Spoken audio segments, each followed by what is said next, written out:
हाय बच्चों, welcome back to my channel. जैसे इस वीडियो पे आप लोग 1000 लाइक्स कंप्लीट करोगे बच्चों, नेक्स्ट वीडियो आप लोगों के एक दिन में इंग्लिश के कौन से क्वेश्चंस आने वाले हैं वो सारे लीक क्वेश्चंस आप लोगों को बताऊंगी बच्चों। और ऐसे ही बाकी सारे सब्जेक्ट्स के लीक क्वेश्चंस की वीडियोस आप लोगों के एग्जाम से पहले मैं लेकर आऊंगी बच्चों। फटाफट से लाइक कर देना इस वीडियो को। बच्चों व्हाट्सएप ग्रुप नहीं ज्वाइन करा होगा तो फटाफट से ज्वाइन कर लेना इससे पहले कि वो फुल हो जाए। वहां पे आपके एंड मोमेंट पीडीएफ वगैरह सब कुछ आएंगी, तो फटाफट से ज्वाइन कर लेना। लिंक मेरे डिस्क्रिप्शन बॉक्स में दे दिए। कमेंट सेक्शन में आप लोगों की इंग्लिश की कितनी प्रिपरेशन हो चुकी है, 5, 10, 15, 20 जितनी भी वो मुझे आप लोग कमेंट सेक्शन में बताओगे, मैं आप लोगों के लेके करके रिप्लाई करूंगी बच्चों। इस मोमेंट पे आप लोगों की प्रिपरेशन के हिसाब से आप लोग क्या कर सकते हो, तो कमेंट पक्का करना। तो आज की वीडियो में बच्चों हम लोग देखने वाले हैं क्वेश्चंस के आंसर्स कैसे लिखने हैं आप लोगों को एग्जाम में, कौन से क्वेश्चंस आ सकते हैं, उनके आंसर्स किस तरीके से लिखने हैं। ये वीडियो जो बच्चा एंड तक देखेगा उसको मेरा वादा है कि वो एटलीस्ट 15 से 20 नंबर एक्स्ट्रा जोड़ लेगा अपने स्कोर को, क्योंकि ये बहुत ज्यादा इंपॉर्टेंट होने वाली है बच्चों। और अगर ये आंसर की जो पीडीएफ मैंने लिखी है खुद से हाथ से, अगर आपको वो चाहिए तो कमेंट सेक्शन में यस लिखना बच्चों। और आप लोग व्हाट्सएप ग्रुप पर ज्वाइन हो जाना, वो जल्द से जल्द आप लोगों के पास आएगी। आगे बढ़ने से पहले एक इंपॉर्टेंट चीज बच्चों, अगर 200 क्वेश्चंस की शीट अभी तक नहीं ज्वाइन करी तो फटाफट से ज्वाइन कर लेना। इंग्लिश में फिजिक्स, केमिस्ट्री, मैथ्स, बायो सारे सब्जेक्ट्स में वो आपकी हेल्प करने वाली है शीट बच्चों, क्योंकि वहां से आपके सिमिलर क्वेश्चंस आएंगे एग्जाम में। और ये क्वेश्चंस अगर आप करके जाओगे बच्चों तो आप लोग डेफिनेटली बहुत अच्छा स्कोर करोगे। डिस्क्रिप्शन बॉक्स में लिंक दिए, देरी मत करना। बहुत रिसर्च करके, बहुत मेहनत करके बनाए हैं और अभी भी पॉसिबल हो शीट को कंप्लीट करना बच्चों। फटाफट से ज्वाइन कर लेना। और अगर आप लोग इस चैनल पे नए हो बच्चों तो सब्सक्राइब पक्का कर लेना, क्योंकि आप लोग देख रहे होगे हम लोग किस टाइप से आप लोगों के लिए वीडियोस लेके आ रहे हैं। वीडियोस आ रहे हैं, शॉर्ट्स आ रहे हैं, व्हाट्सएप ग्रुप पे सारे क्विजेस, पोल सब कुछ आ रहे हैं बच्चों। सब्सक्राइब कर लेना, क्योंकि ये वीडियोस और शॉर्ट्स आप लोगों को बहुत हेल्प करेंगे। जो बच्चा स्टार्टिंग से मुझे फॉलो कर रहा है उसको पता होगा ये चीज। सब्सक्राइब पक्का कर लेना। और हम लोग एक लकी विनर हर वीडियो के बाद निकालते हैं, जिसको 1500 रुपीज का वाउचर मिलता है। इस वीडियो का जो विनर थी वो थी तन्वी खंडागले। आप लोग भी बन सकते हो बच्चों, तो सब्सक्राइब पक्का कर लें। तो सबसे पहला सेक्शन होता है आपका प्रोज। यहाँ पे आपको करना होता है, एक सबसे पहला जो क्वेश्चन होता है वो होता है सीन पैसेज। अब सीन पैसेज में आपको एक पैसेज यहाँ पे दिख रहा होगा, ठीक है। अब इसको कैसे सॉल्व करते हैं, कैसे लिखना है, वो आपको सब कुछ समझाऊंगी। फटाफट से आप लोग इसका स्क्रीनशॉट ले लो, ठीक है, पैसेज का। उसके बाद सबसे पहला क्वेश्चन जो होता है आपका A1, ठीक है, वो कंप्लीट द फॉलोइंग या फिर ट्रू एंड फॉल्स के ऊपर आता है। अब अगर वो ट्रू एंड फॉल्स के ऊपर आया बच्चों, तो ट्रू एंड फॉल्स अगर आपको नहीं आ रहा 2-3 बार कोशिश करने के बाद भी, तो जब 4 क्वेश्चंस आते हैं ट्रू एंड फॉल्स के, तो आप क्या करना है, या तो सारों को ट्रू मार्क कर देना, चारों में ट्रू, या फिर चारों में फॉल्स लिख देना। उससे क्या होगा कि आपका एक ना एक तो सही हो ही जाएगा। ये कब करना है, जब आपको मतलब बिल्कुल ही कुछ नहीं आ रहा है, तो ट्रू एंड फॉल्स के केस में। अभी इस क्वेश्चन में आपका है कंप्लीट द फॉलोइंग। अब कंप्लीट द फॉलोइंग को एग्जाम में कैसे लिखना है वो देखते हैं हम लोग। तो सबसे पहले तो आपको इस तरीके से सेक्शन का नाम लिख देना है ऊपर, ठीक है। ये सेक्शन का नाम लिखने से आप लोगों को एक अच्छी इमेज जाती है, ठीक है, एक अच्छा लगता है, एक आपका सारा जो है क्लियर कट दिखता है। उसके बाद आपका क्वेश्चन 1 है ए पार्ट, ठीक है, और उसका A1 क्वेश्चन पे है हम लोग। तो ए पार्ट पे आपने यहाँ पे स्क्वायर ब्रैकेट डाला है और A1 पे आप लोग ऐसा सर्कुलर ब्रैकेट डालोगे। ये चीज़ें भी मैटर करती है, ये आप लोगों के बोर्ड के साइड से ही गाइडलाइंस है। स्क्वायर ब्रैकेट, राउंड ब्रैकेट, ये सारी चीज़ें मैटर करती है। क्वेश्चन नंबरिंग आपकी सही होनी चाहिए। अब कंप्लीट द सेंटेंस में ऐसा नहीं है कि सिर्फ और सिर्फ ब्लैंक का आंसर लिख के आना है, इतना सा पोर्शन लिख के आ जाना है, नहीं, आपको कंप्लीट सेंटेंस लिखना है। तो पूरा सेंटेंस लिखो आप, और जो आपका आंसर है उसको आप लोग डबल अंडरलाइन कर दो पेन या पेंसिल से, ठीक है। तो इस तरीके से देखो आपके चारों आंसर्स हमने लिखे हैं। इस तरीके से अच्छी हैंड राइटिंग में एक एक लाइन छोड़ के, ठीक है, मार्जिन में क्वेश्चन नंबर प्रॉपर्ली डाल के इस तरीके से आपको लिखना है। अब देखते हैं दूसरा क्वेश्चन। दूसरा क्वेश्चन है आपका पिक आउट, ठीक है। अब पिक आउट में क्या है, आपको 2 स्टेटमेंट्स को एक्सट्रैक्ट में से निकालना है। तो इसको देखो, आपने यहाँ पे 2 स्टेटमेंट्स जो थे 1 और 2 लिख दिया, ठीक है, नंबरिंग प्रॉपर डाल दी, क्वेश्चन का नंबर प्रॉपरली डाल दिया। उसके बाद नेक्स्ट आपका देखो A3 में क्या है। A3 में आपको गिव रीजंस है, उसमें आपको एक पार्ट 1 पार्ट दिया, सेकंड पार्ट दिया।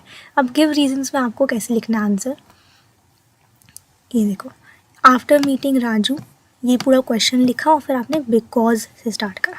ये बिकॉज वर्ड गिव रीजन से बहुत इंपॉर्टेंट होता है, तो ये लिखना है बच्चों, ठीक है। उसके बाद फर्स्ट वाले का आंसर लिख दिया, सेकंड वाले का आंसर लिख दिया। अब आता है आपका A4।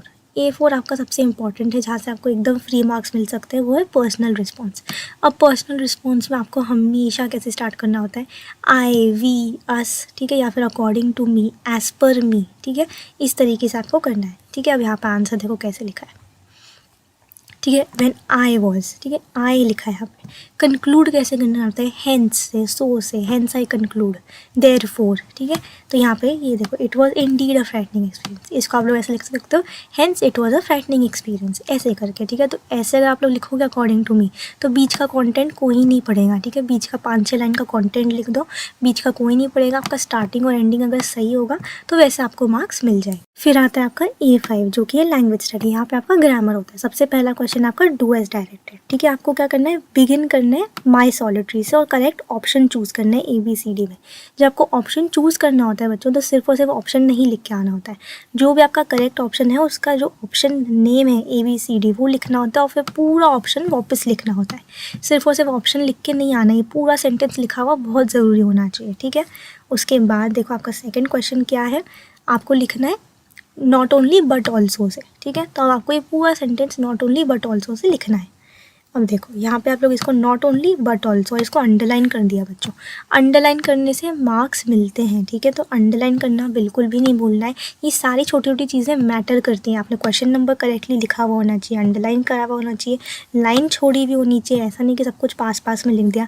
जहाँ आप लोग लाइन ड्रॉ कर सकते हो वहाँ ड्रॉ करो, मार्जिन निकालो, ये सारी चीज़ें बहुत ज़रूरी होती हैं।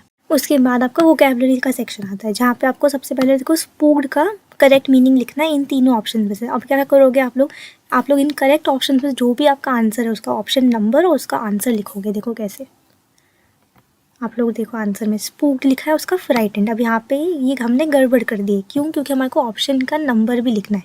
तो फ्राइटेंड है A, तो आप लोग यहाँ पे लिखोगे A, ठीक है। यहाँ पे आपका A आना चाहिए और उसके बाद फ्राइटेंड लिखोगे। उसके बाद आपको स्टैक्ड का मीनिंग देना है। तो आपने क्या करा, स्टैक्ड का वर्ड लिखा, उसके बाद उसका मीनिंग लिखा, ठीक है। स्टैक्ड लिखो फिर मीनिंग लिखो, ऐसे अच्छे से सुंदर तरीके से लिखना है आपको। उसके बाद आपका सेक्शन B आ जाता है। अब जो B पार्ट है, A आपने ऊपर लिखा, ठीक है, स्पेस बची भी है पेज में, तो भी ऐसा नहीं कि यहीं से B लिखना स्टार्ट कर दिया, नहीं। प्रेजेंटेशन अच्छे से करो, नया क्वेश्चन नए पेज पे स्टार्ट करो। अब आपका B पार्ट जो है वो लैंग्वेज स्टडी है। उसमें सबसे पहले डू एज डायरेक्टेड। हम डू एज डायरेक्टेड में आपको सबसे पहला क्या लिखा है, फ्रेम अ WH क्वेश्चन, ठीक है। तो आपको जो भी अंडरलाइन किया उसका एक क्वेश्चन बना देना है। तो आपने जब आंसर लिखोगे तो आपने यहाँ पे क्वेश्चन लिख दिया। अब आपने WH था तो आपने इस वाले पार्ट को अंडरलाइन कर दिया, क्योंकि ये इंपॉर्टेंट है। एग्जामिनर सिर्फ इतना ही देखेगा, उसकी नज़र जो है वो अंडरलाइन वाले पोर्शन पे ही जाती है पहले, ठीक है। तो आपने यहाँ पे अंडरलाइन कर दिया। उसके बाद सेकंड क्वेश्चन आपका क्या है, बिगिन करना है आपको देर से, तो आपने स्टार्ट करना है देर से स्टार्ट कर दिया। उसके बाद नेक्स्ट क्वेश्चन क्या है आपका डू एज डायरेक्टेड में, choose the correct rhetorical question. अब इसमें से जो भी आंसर है वो ऑप्शन के साथ पूरा आंसर आप लोग वापस लिखोगे। देखो यहाँ पे आंसर की में कैसे करा है, ऑप्शन लिखा है, उसके बाद पूरा ऑप्शन वापस लिख दिया इस तरीके से, फिर आपने लाइन खींच दी। उसके बाद आपका है स्पॉट द एरर। आप स्पॉट द एरर में जो भी गलती है जिसको आपने सही करके लिखा है उसको आप लोग अंडरलाइन करोगे। यहाँ पे देखो ऐसे, ये छोटी छोटी चीज़ें हैं लेकिन ये बहुत मैटर करती है, और आप लोग देख रहे हो किस तरीके से हर एक आंसर को लिखना है।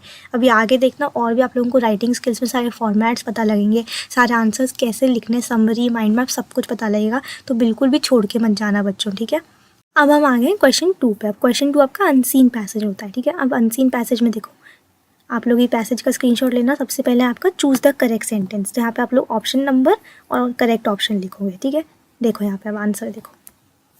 अब नया क्वेश्चन है तो नए पेज से स्टार्ट करा, ऑप्शन का नाम लिखा और ऑप्शन लिख दिया। उसके बाद सेकंड क्वेश्चन आपका लिस्ट करना है, 2-3 मेथड से लिस्ट करनी है। वो 2-3 मेथड्स आपने यहाँ पे लिस्ट कर दी। देखो 1 पॉइंट, 2 पॉइंट, 3 पॉइंट, पॉइंट्स में लिखो जब लिस्ट करना होता है तो, ठीक है। उसके बाद आपका व्हाट इन्फॉर्मेशन, एक आपको एक क्वेश्चन पूछा गया है तो A3 में आपने एक पैराग्राफ लिखना है, ठीक है। ये देखो अकॉर्डिंग टू द जो भी आपका ऑप्शन वो पूरा लिख देना है। एक चीज़ ध्यान रखनी है, अगर 2 मार्क्स का क्वेश्चन है तो एटलीस्ट आपको 4 लाइन लिखनी है, यानी कि जितने भी मार्क्स है उसको आप लोग मल्टीप्लाई करो 2 से, उसका आपको उतनी लाइंस तो मिनिमम लिखनी ही लिखनी है, ठीक है। तो 4 लाइनें तो आपको लिखनी ही होती हैं बच्चों, ठीक है। अब यहाँ पे देखो A4 में फिर से आपका पर्सनल रिस्पॉन्स आ गया, अकॉर्डिंग टू यू। तो कैसे स्टार्ट करोगे, as per me, according to me, in my opinion, और एंड कैसे करोगे, हेंस आई कंक्लूड, सो, ठीक है, या फिर देयरफॉर, इन सारे वर्ड से। अब यहाँ पे आंसर देखो, ठीक है। अगर आप एग्जामिनर हो तो आप क्या करोगे, ठीक है, आप लोग जाओगे यहाँ पे देखो, अब इन्होंने आंसर में ऐसा नहीं लिखा है, ठीक है, तो आप लोग यहाँ पे ऐड कर सकते हो सो, ठीक है। यहाँ पे आप लोग according to me farming is a seasonal occupation, ऐसे करके आपको स्टार्ट करना है। अब यहाँ पे उसके नंबर कट जाते हैं, ठीक है। तो आप लोगों को ये चीज़ ध्यान रखनी है, कुछ कुछ आंसर्स हमने गलत लिखे हैं जिससे कि आप लोगों को समझ में आए कि कहाँ पे मिस्टेक्स है और कहाँ पे करेक्ट करके लिखना है बच्चों, ठीक है। उसके बाद नेक्स्ट क्वेश्चन है आपका लैंग्वेज स्टडी, ठीक है, A5। अभी आपको डू एज डायरेक्टेड है, बिगिन करना है एक तो और एक रीराइट करना है। तो सबसे पहले बिगिन वाला क्वेश्चन देखो, ठीक है, आपने पीपल से बिगिन कर दिया, यहाँ पे इसको अंडरलाइन कर सकते हो आप, ठीक है। नेक्स्ट क्वेश्चन आपका क्या है, नेक्स्ट क्वेश्चन आपका है past perfect tense. Past perfect tense एक क्वेश्चन आपका टेंसेस के ऊपर आएगा, मतलब आएगा बच्चों, ये मैंने बहुत बार बहुत वीडियोस में बताया है कि एक क्वेश्चन आपका टेंसेस के ऊपर आना ही है। टेंसेस अच्छे से प्रैक्टिस करो, 200 क्वेश्चंस की शीट में भी टेंसेस के बहुत सारे क्वेश्चंस इसीलिए डाले हैं बच्चों। तो आप लोगों के लिए सारे रिपीटेड टाइप के क्वेश्चंस भी हमने बताए हैं, डाले हैं, जिससे कि आप लोग वो प्रैक्टिस कर सको। तो 200 क्वेश्चंस की शीट नहीं ज्वाइन करोगी तो पक्का ज्वाइन कर लेना, आप लोगों के लिए बहुत इंपॉर्टेंट है, जीवन दान साबित हो सकती है आप लोगों के लिए। तो लिंक आपको डिस्क्रिप्शन बॉक्स में मिल जाएगी। अब यहाँ पे देखो, ये जो भी उनका पास्ट परफेक्ट टेंस था वो यहाँ पे लिखा और उसको अंडरलाइन कर दिया, ठीक है। तो मेरी नज़र भी सीधा अंडरलाइन वाली चीज़ पे जाएगी, मैं इसे आपको टिक या क्रॉस कर दूँगी। उसके बाद आपका नेक्स्ट क्वेश्चन जो है वो वोकैबुलरी का है। आपको क्या करना है, एंटोनिम्स। अभी एंटोनिम्स का मतलब पता होना चाहिए। एंटोनिम्स मतलब ऑपोजिट्स, सिनोनिम्स मतलब मीनिंग होता है।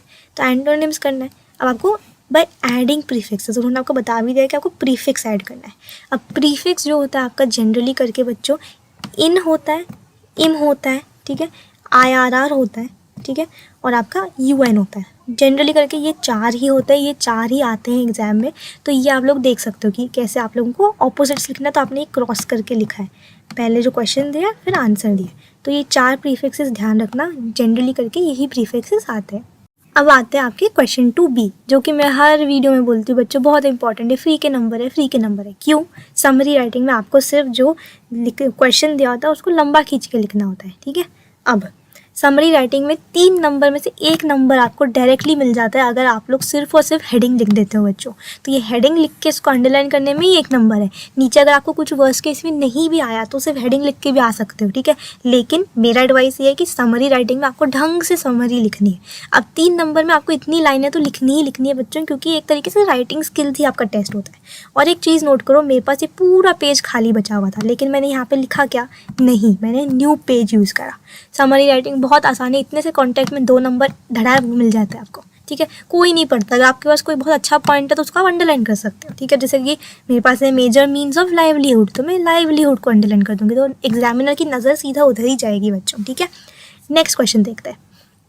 नेक्स्ट क्वेश्चन है आपका माइंड मैपिंग, जहाँ पे कि आपको डायग्राम निकालनी है। डायग्राम निकालना बहुत ज़रूरी है, ठीक है। आपको अगर जैसे कि दिया है preparing for HSC board examination, आपका आइडिया है, उस पर आपको माइंड मैप बनानी है। तो आपको पूरा एक फ्लो चार्ट बनाना होता है। अब ये पूरी स्पेस छोड़ दो, क्वेश्चन नंबर ढंग से लिखो, ब्रैकेट डालो।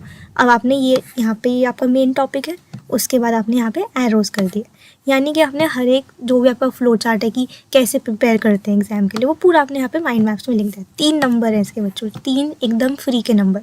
अब आपको इसको और डेकोरेशन करनी है तो आप इन सबको भी बॉक्सेस में डाल सकते हो, आपके ऊपर है। लेकिन ये बेसिक डायग्राम है जो मैंने निकाली है, ये आप आराम से निकाल के मार्क्स स्कोर कर सकते हो। तो ये माइंड मैप्स किसी को भी छोड़ के नहीं आना है, बहुत ईजी होता है। जैसे कि रफ वर्क में हम लोग डायग्राम बनाते हैं, वैसा ही फ्लो चार्ट का डायग्राम निकालना है। अब आपका सेक्शन 2 पोएट्री का स्टार्ट होता है। उसमें सबसे पहले क्वेश्चन 3A है। तो आपने जब अपनी आंसर स्क्रिप्ट लिखोगे तो सेक्शन 2 लिखोगे, अंडरलाइन करोगे, क्वेश्चन 3A स्क्वायर ब्रैकेट डालोगे और फिर A1 के लिए आप लोग राउंड ब्रैकेट डालोगे। ये फॉर्मेट फॉलो करना, इससे नंबर मिलते हैं, ठीक है। अब देखो A1 में आपका मैच द कॉलम है। आप बच्चों की तरह है ना, इसको ऐसे ऐसे क्रॉस करके नहीं आना है, ठीक है। इसका तरीका होता है, कैसे लिखोगे आप लोग मैच द फॉलोइंग एग्जाम में। ये देखो, आप लोग जो भी है इस साइड पे 1, ठीक है, इसके सामने इसका करेक्ट आंसर। यहाँ पे मैंने जानबूझ के ऑप्शन नंबर नहीं लिखा है, आप लोगों को लिखना है। जैसे कि अ क्लाउडलेस स्टारी नाइट है, ठीक है, तो आप लोग यहाँ पे जाओगे, a cloudless starry night C option है, तो आप लोग यहाँ पे जाके यहाँ पे इसके आगे C लिखा हुआ होना चाहिए, ठीक है, और फिर आप लोग यहाँ पे आंसर लिखोगे। तो इस तरीके से आपको करना है। तो 1 का C, तो दोनों साइड क्वेश्चन और ऑप्शन दोनों के दोनों लिखे हुए होने चाहिए, ठीक है। उसके बाद आपका सेकेंड क्वेश्चन क्या है, गिव रीज़न। तो गिव रीज़न होगा तो बिकॉज होगा, देखते हैं आंसर में बिकॉज मिलना चाहिए मेरे को, ठीक है, बिकॉज। ये देखो, ठीक है, इसको अंडरलाइन कर दोगे तो टीचर को समझ में आ जाएगा कि आपको समझ में आया कि गिव रीज़न में क्या लिखते हैं, ठीक है। 4-5 लाइनों का आपने आंसर लिख दिया। उसके बाद A3 में आपका पर्सनल रिस्पॉन्स है, ठीक है। पर्सनल रिस्पॉन्स में फिर से according to me, as per me, I, we, ये कुछ ना कुछ होना चाहिए। देखो अब ये I agree with the statement, यहाँ पे आई आ गया, ठीक है, सो आ गया एंडिंग में, ठीक है। तो इस तरीके से इसको अंडरलाइन भी कर दोगे तो बीच का इतना मैटर नहीं करता है। यहाँ पे आपके फिर से 2 नंबर एकदम फ्री मिल जाएंगे आपको, ठीक है। तो ये चीज़ें ध्यान रखनी है। उसके बाद नेक्स्ट क्वेश्चन है आपका A4, जो कि है पोएटिक डिवाइसेस, यानी कि सिमिली आपको निकालना है। अब सिमिली आपको पता होना चाहिए कि इसका मतलब होता है लाइक या एज है, ठीक है। आपको पोएम में से सिर्फ और सिर्फ लाइक या एज ढूंढ के लिखना है। कैसे लिखना है, ठीक है, लाइक जहाँ पे भी जो भी लाइन है पोएम की जहाँ पे सिमिली यूज़ करा है वो आपको निकाल देना। अब देखो कितना आसान क्वेश्चन था। अब आपको पता है कि सिमिली क्या होता है तो 4-5 होते हैं फिगर ऑफ स्पीच, वो आपको सारे 200 क्वेश्चंस की शीट में मिल जाएंगे। वहीं से आप लोगों को समझ में आ जाएगा कि यही टाइप्स के हैं। तो इसमें आराम से आपके 2 नंबर हैं और उसका मीनिंग एक्सप्लेन कर देना, आराम से नंबर मिल गए। तो ऐसे क्वेश्चन नहीं छोड़ने और 200 क्वेश्चन की शीट में से प्रैक्टिस करना, वहाँ से आपको आराम से मिल जाएगा। फिर A5 में आपको खुद की एक पोएम बनानी होती है, ठीक है। अब खुद की पोएम में आपको सिर्फ और सिर्फ जो ऊपर पोएम दी है वहाँ से कुछ अच्छे वर्ड्स निकाल लो और खुद की पोएम में टाइटल देना है, हेडिंग देनी है। समरी में हेडिंग देनी थी, यहाँ पे हेडिंग देनी है। यहाँ पे आपको 1 नंबर तो ऐसे ही मिल जाएगा। उसके बाद नीचे आप लोग 5-6 लाइनों का पोएम लिख दो और आपके मार्क्स हो जाएंगे। नेक्स्ट B पार्ट जो है वो आपका एप्रिसिएशन ऑफ पोएम है। यहाँ पे आपको जो पोएम दी होगी उसका आपको एप्रिशिएट करना है। मार्क्स किसके होते हैं, एक तो आपने एक्सप्लेनेशन के 1 मार्क होता है, खुद का ओपिनियन लिखने का 1 मार्क होता है, और आपने पूरी पोएम का थीम लैंग्वेज फॉलो कराई कि नहीं उसके 4 नंबर होते हैं। अब एप्रिसिएशन ऑफ पोएम के बहुत सारे बच्चे हैं ना पूछते थे कि क्या फॉर्मेट है, तो ये फॉर्मेट है। देखो थोड़ा सा एक्सप्लेनेशन दिया, ठीक है, उसके बाद थीम के बारे में बात करी, ठीक है, फिर हर स्टैंजा के बारे में बात करी और आपका इस तरीके से हो जाएगा, ठीक है। और लास्ट में आपने एंड कर दिया कि क्यों पोएम पसंद है आपको। ये आपका एप्रिसिएशन ऑफ पोएम होता है। या पहले से प्रिपेयर करके जा सकते हो क्योंकि पोएम्स आप लोगों के पास होती है। जो लास्ट ईयर पोएम आई थी उसका इस साल वापस आना मुश्किल है, तो इस तरीके से आप लोग जो है एप्रिसिएशन ऑफ पोएम को प्रैक्टिस कर लेना, ठीक। थर्ड सेक्शन आपका राइटिंग स्किल्स है। यहाँ पे राइटिंग स्किल्स में हम लोग देखेंगे हर एक चीज़ का फॉर्मेट। 16 नंबर आपको एकदम आराम से मिलने वाले हैं। बिल्कुल बने रहना, बिल्कुल वीडियो को छोड़ना मत। अभी आप लोगों को समझ में आएगा कि हम इतने दिनों से क्या बोल रहे हैं, कैसे बोल रहे हैं, कैसे आपको अपना कल का पेपर लिखना है आराम से, ठीक है, 11 फरवरी का। तो देखो सबसे पहला क्वेश्चन जो है आपको drafting a virtual message, statement of purpose या ग्रुप डिस्कशन होता है। अब मेरे हिसाब से आप लोग वर्चुअल मैसेज या फिर ग्रुप डिस्कशन में से कोई भी एक चूज़ कर सकते हो, ठीक है। अब मैंने आप लोगों को क्या करके दिखाया वो देखो। मैंने आपको ड्राफ्टिंग का वर्चुअल मैसेज करके दिखाया। वर्चुअल मैसेज में आप लोगों का यहाँ पे जो ये डेट और टाइम है वो सबसे ज़्यादा ज़रूरी होता है। यहाँ पे आपने ये मैसेज लिख दिया, ठीक है, यहाँ पे जिसको लिखना है उसका नाम लिख दिया। ये वर्चुअल मैसेज हो। आप लोग ग्रुप डिस्कशन भी ले सकते हो, वहाँ पे आपको 2 जनों के बीच में क्वेश्चन आंसरिंग और कॉन्वर्सेशन मेंटेन करनी होती है, तो दोनों में से कुछ भी ले सकते हो। अब यहाँ पे देखो ये सेक्शन 3 बराबर से मेंशन करा है। क्वेश्चन A है तो स्क्वायर ब्रैकेट डाला है, फिर क्वेश्चन 4 1 नंबरिंग के मार्क्स होते हैं, अंडरलाइनिंग के मार्क्स होते हैं, इन सब चीज़ों का ध्यान रखना है, ठीक है। उसके बाद ये पूरा पेज छोड़ना है, ठीक है, ये कुछ भी नहीं लिखना है यहाँ पे। और उसके बाद आप नीचे आओगे B पार्ट पे। अब B पार्ट पे आपका ईमेल होता है, रिपोर्ट होता है, ठीक है। यहाँ पे देखो ये ग्रुप डिस्कशन आपको कैसे करना है वो यहाँ पे सारे क्वेश्चंस दिए, इसका स्क्रीनशॉट निकाल लेना, आप प्रैक्टिस कर सकते हो। अब यहाँ पे आते हैं ईमेल, ठीक है। ईमेल है, रिपोर्ट राइटिंग है या फिर इंटरव्यू है। मैं आपको बोलूँगी ईमेल, ठीक है, क्योंकि आप लोगों के सिर्फ और सिर्फ फॉर्मेट और प्रेजेंटेशन के ही 2 नंबर है और कॉन्टेंट का 2 नंबर है। तो अगर आप ये ढंग से लिखोगे, जैसे ईमेल कैसे लिखते हैं, from to CC BCC subject, ठीक है, और आपने यहाँ पे रिगार्ड्स, आपका नाम और आप यहाँ पे आपकी लोकेशन, नाम वगैरह जो भी क्वेश्चन में दिया है वो आपको यूज़ करना है, ठीक है। ये सब लिखने पे भी आपको 2 से 3 नंबर तो मिल ही जाएंगे। तो कंटेंट का आपका 1 से 1.5 नंबर होता है, वो आप थोड़ा बहुत लिख दोगे तो भी नंबर आ जाएंगे। तो ये आपका ईमेल का फॉर्मेट है, इसको ढंग से देखो कहाँ पे अंडरलाइन करा है, कहाँ पे नहीं अंडरलाइन करा है, ठीक है। तो ये पूरा आप लोगों को ढंग से लिखना है, इससे मार्क्स आपके 4 नंबर जो है एकदम आराम से मिल जाएंगे। नेक्स्ट आप लोग ये आपके लिए प्रैक्टिस के लिए आपको स्क्रीनशॉट निकाल लेना। उसके बाद नेक्स्ट आपका स्पीच राइटिंग, कंपेयरिंग या फिर एक्सपेंशन ऑफ आइडिया। हम लोग आपको सजेस्ट करेंगे कि एक्सपेंशन ऑफ आइडिया लो, क्योंकि वहाँ पे आप लोगों को सिर्फ और सिर्फ एक आइडिया को लंबा खींच के लिखना होता है, ठीक है। अब देखो जैसे कि एक्सपेंशन ऑफ आइडिया कैसे लिखते हैं।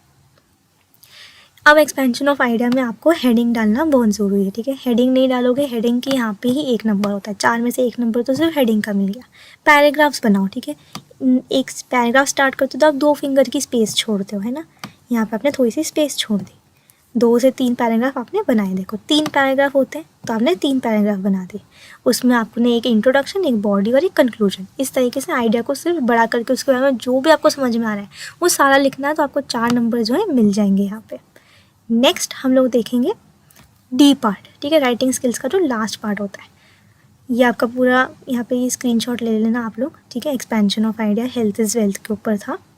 नेक्स्ट है आपका रिव्यू, ब्लॉग या अपील। मैं आप लोगों को बोलूँगी रिव्यू करने के लिए, क्योंकि रिव्यू आप लोग घर से प्रिपेयर करके जा सकते हो। बुक या फिल्म का कोई टॉपिक नहीं देते। देखो जैसे कि right a review of a film you have recently seen, आपने जो भी देखी है उसके बारे में आपको लिखना है, तो ये घर से प्रिपेयर होकर जा सकता है।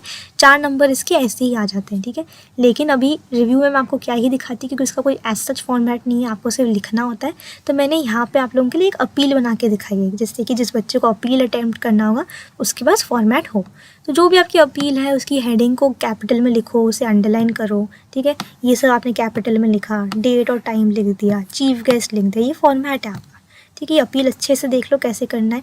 ये आपको कॉन्टैक्ट डिटेल्स जो है वो कॉन्टैक्ट डिटेल्स यहाँ पे लिख दी। इस तरीके से अपील बनाना होता है। ये ब्लॉग और ये अपील के क्वेश्चंस आप लोग अपने हिसाब से स्क्रीनशॉट लेना प्रैक्टिस करने के लिए। अब आते हैं नॉवल के सेक्शन में। नॉवल के लिए बहुत सारे रिक्वेस्ट आ रहे थे बच्चों, तो जैसे ही नया सेक्शन स्टार्ट हुआ है आपको पता है क्या करना है। सेक्शन 4 लिखना है, क्वेश्चन 5 लिखना है, ए लिखना है, कब स्क्वायर ब्रैकेट लगानी है, कब राउंड ब्रैकेट लगानी है, ये आपको अब याद रहना चाहिए। सेक्शन 4 लिखा, उसको अंडरलाइन करा, क्वेश्चन 5 का ए स्क्वायर ब्रैकेट डाला, फिर 1 था तो राउंड ब्रैकेट डाला, ठीक है। अब देखो क्वेश्चंस किस तरीके से आता है। रीराइट द सेंटेंस करना है, ठीक है। एक क्रोनोलॉजी आपको मेंटेन करनी है, तो जो भी ऑर्डर है सिर्फ और सिर्फ नंबर्स लिख के नहीं आ जाने 1 2 3 4 4 3 2 1, नहीं। 2 है ना तो पूरा सेंटेंस वापस लिखो, फिर नेक्स्ट 4 है सेंटेंस वापस लिखो। सेंटेंस वापस लिखना है, 1 वर्ड में, ऑप्शंस में आंसर नहीं करना है। बहुत बार बोल दिया बच्चों, इस तरीके से सुंदर हैंडराइटिंग में लाइन छोड़ छोड़ के, मार्जिन बना के, ये लाइन खींच के अच्छे से आप लोगों को लिखना है। नेक्स्ट क्वेश्चन देखते हैं क्या है। नेक्स्ट क्वेश्चन है आप लोगों का चूज़ द करेक्ट आंसर, ठीक है। अभी 1 2 3 4 ब्लैंक्स दिए, तो आप लोग देखो कैसे इसको लिखोगे। आप लोग पूरा सेंटेंस वापस लिखोगे, जो आंसर है उसको डबल अंडरलाइन करोगे। तो मैं फटाफट से अगर एग्जामिनर हूँ तो मैं यहाँ पे जाके इसको करेक्ट कर दूँगी, लेकिन मैं ये देखूँगी कि आपने पूरा सेंटेंस लिखा है कि नहीं लिखा है, वो इम्पैक्ट छोड़ता है, ठीक है। और नॉवल के जो भी क्वेश्चंस आपके आने वाले हैं बच्चों सिमिलर टाइप के, वो सारे आपको 200 क्वेश्चंस की शीट में मिल जाएंगे। वहाँ पे से सिमिलर क्वेश्चंस आने वाले हैं। यहाँ तक आए हो मतलब एक सीरियस बच्चे हो आप, ठीक है। यहाँ तक मेरा वीडियो देख रहे हो तो आप चाहते हो अच्छा स्कोर करना, तो 200 क्वेश्चंस की शीट में से एक बार अच्छे से देख लेना। वहाँ से आपके क्वेश्चंस आएंगे, सिमिलर बच्चों आए हैं, इंग्लिश के लिए भी आएंगे, तो फटाफट से उसको देख लेना। नेक्स्ट क्वेश्चन आप लोगों का आता है बी। अब बी क्वेश्चन क्या है। बी क्वेश्चन में आप लोगों को एक 50 वर्ड्स में हर एक आंसर को लिखना है, ठीक है। अभी एटमॉस्फेयर यानी कि जो आपका एनवायरनमेंट है वो आपको डिस्क्राइब करना है। अब जब भी डिस्क्राइब करना है 50 वर्ड्स में, तो देखो इतने सारी लाइंस का आंसर होना चाहिए, ठीक है। ये चीज़ ध्यान रखो आप लोग। 2 पैराग्राफ्स में लिखो, पैराग्राफ्स में लिखोगे तो नंबर मिलेंगे। यहाँ पे एक लाइन आप लोगों ने छोड़ देनी है, ठीक है। इस तरीके से पैराग्राफ्स में आंसर लिखो, नंबर मिलते ही मिलते हैं। उसके बाद नेक्स्ट आपका इंटरप्रेट द कैरेक्टर। मैंने बहुत बार बोला है कि कैरेक्टर स्केच आता है, यहाँ पे भी क्वेश्चन है कैरेक्टर स्केच का, तो कैरेक्टर स्केच आपको लिखना है, ठीक है। ये रिकी ब्रैथवेट जो है वो आपका कैरेक्टर था इसमें। इसके बारे में आपको पूरा इसकी क्वालिटीज़ क्या है देखो। अभी मिसचिफ, इसको अंडरलाइन कर दिया, तो मैं जैसे ही पढ़ूंगी क्वेश्चन मेरे को दिखेगा कि आपने मिसचिफ लिखा हुआ है, यानी कि आप समझे हो क्वेश्चन का क्या मतलब है, ठीक है। Implementing is ideas and techniques, इसको अंडरलाइन कर सकते हो। इस तरीके से आपको जो है कैरेक्टर स्केच में अंडरलाइन करनी है चीज़ों को। अब ये सी पार्ट, अब इसमें सेटिंग के ऊपर क्वेश्चन है। मैंने आपको एक रील में बताया था कि थीम के ऊपर, सेटिंग के ऊपर, कैरेक्टर स्केच के ऊपर क्वेश्चन आते ही आते हैं नॉवल में, और ये ऐसे सारे क्वेश्चन आपको आप 200 क्वेश्चन की शीट में ही मिल जाएंगे। अब सेटिंग एक्सप्लेन करना है 50 वर्ड्स में, तो आप 1-2 पैराग्राफ बना के सेटिंग पूरा एक्सप्लेन कर सकते हो। क्वेश्चन नंबर ढंग से डालना है, नंबर आपको सारी नंबरिंग का ध्यान रखना है। उसके बाद देखो नेक्स्ट क्वेश्चन है आपको एग्जाम्पल्स के साथ एक्सप्लेन करना है। अगेन 50 वर्ड्स में है, इसको आपने ऐसे तरीके से लिख दिया। अच्छी हैंडराइटिंग में लिखो, पैराग्राफ्स बनाओ। यहाँ पे अंडरलाइन जानबूझ के नहीं किया जिससे कि आप लोग समझोगे। अभी ये बिना अंडरलाइन किया हुआ आंसर है। यहीं पे अगर मैं कुछ इंपॉर्टेंट चीज़ को अंडरलाइन कर दूँ, जैसे स्ट्रगल को अंडरलाइन कर दूँ, तो आपकी नज़र एकदम से स्ट्रगल के ऊपर जाएगी, है ना। ही मिसेस द ट्रेन, तो आप ऐसे इंपॉर्टेंट चीज़ों को अंडरलाइन करो। एक बिना अंडरलाइन किया हुआ क्वेश्चन और एक अंडरलाइन करा हुआ आंसर, दोनों में फ़र्क होता है। ये समझो, ये एग्जामिनर को भी समझ में आता है। छोटी सी चीज़ है, हार्डली 10 सेकेंड भी नहीं लगते एक जगह अंडरलाइन करने में, तो अंडरलाइन करना ही करना है आप लोगों को। फिर नेक्स्ट क्वेश्चन है आप लोगों का नॉवल में डी पार्ट में क्या है। आपको एक स्टेटमेंट दिया है, उसकी इंपॉर्टेंस को डिस्कस करना है, एक्सप्लेन करना है, ठीक है। इसको आपको लंबा खींच के लिखना है बेसिकली, और कुछ भी नहीं करना है। तो नए पेज से स्टार्ट करा, इसको थोड़ा सा लंबा करके खींच लें। 2 नंबर के लिए था तो 4-5 लाइन आप लोगों ने मिनिमम लिख दी है। उसके बाद नेक्स्ट क्वेश्चन आप लोगों का जो है नरेट, यहाँ पर फिर से आपको डिस्क्राइब करना है, एक सिचुएशन दी है उसको डिस्क्राइब करना है 2 नंबर में अगर आपको 1 नंबर भी मिल जाता है ना तो बहुत है बच्चों, ठीक है। तो कुछ ना कुछ लिखना ही लिखना है, 2-4 लाइन लिखनी ही है आप लोगों को। तो इस तरीके से आपको ये पूरा पेपर मैंने एक्सप्लेन करा, कितना ये पेपर अगर आपका होता तो कितने अच्छे मार्क्स मिलता है। आपको अंडरलाइन किया हुआ है, सब कुछ ढंग से लिखा हुआ है, पूरा बैठ के लिखा है ढंग से बच्चों। और ये चीज़ें मैटर करती हैं। अभी आप 2-3 दिन पहले अगर ये वीडियो देख रहे हो तो आप लोग इतना तो कर सकते हो ना कि इस तरीके से आप लोगों को आंसर लिखना है, कहाँ पे हेडिंग देनी है, कहाँ पे नहीं देनी है, ये चीज़ों को समझो, ठीक है। तो आई होप बच्चों आप लोगों ने ये पूरी वीडियो को अच्छे से समझा हो कि अंडरलाइन कैसे करना है, पॉइंट्स कैसे लिखने हैं, कैसे पैराग्राफ्स लिखने हैं, क्वेश्चन नंबरिंग कैसे लिखना है, हर एक आंसर कैसे लिखना है, चाहे वो समरी हो, चाहे वो एप्रिसिएशन ऑफ पोएम हो, चाहे वो नॉवल हो, चाहे राइटिंग स्किल्स हो, किस तरीके से पेपर को लिखना है बच्चों। आई एम श्योर अगर जिस बच्चे ने यहाँ तक देखा है उसको समझ में आया होगा इस वीडियो का इंपॉर्टेंस। हर एक बच्चा नहीं रुक पाता इस एंड तक, लेकिन आप लोगों ने वो टाइम इन्वेस्ट करा बच्चों। इस चीज को अपने एग्जाम में पक्का से उतारना। आई होप आप लोगों ने बहुत अच्छे से समझा हो बच्चों। All the very best. Video को लाइक करना, सब्सक्राइब करना बच्चों। मिलते हैं अगले वीडियो में, तब तक के लिए take care, study well and thank you.